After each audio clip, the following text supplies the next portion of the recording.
People who act like me terrify me, to the point where the monster has moved from the closet to the mirror, mimicking everything I do. And now I can't tell if self-hate is the epitome of my issues, or if everything I despise has my face reflected off its shine of pride and self-esteem, two lights I wish I'd have beaming on me and hanging off the vanity of my dreams. But it seems I can't take what is weird or different while trying to emphasize what is normal upon myself. But is it the fact that I refuse to see myself in the people who preach having a good night's rest but only fall asleep after 2?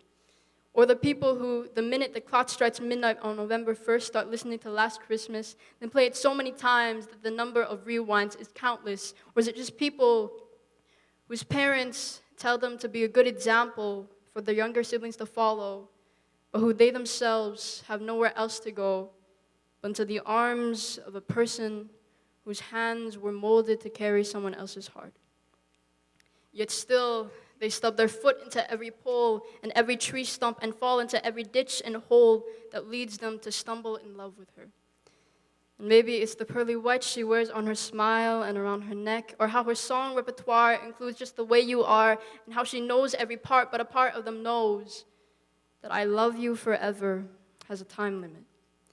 So if the limit of their life had to be reached the next day, at least they wouldn't have to witness her walking away. Speaking of walking away, maybe I just see myself reflected off of the people who have one foot out of the house of God, whose relationship with their religion is on and off like the flickering lights in horror movies, whose fake smile and drooping eyes is the mask I hide behind in the church pews, and who know they're supposed to devote time to God so he can teach them the right views and values. But I'm starting to think that the Lord is as non-existent as my father's patience. You see, I have not run short on fear, because to me it is clear I have inherited who I am from the person who gave me his eyes and his hair, but not an ounce of patience.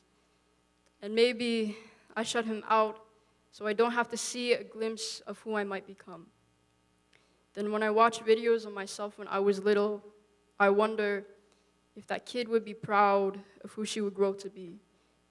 So if I had to give my little sister a piece of advice, if she needed an example or someone to follow, I tell her, don't be like me. Thank you.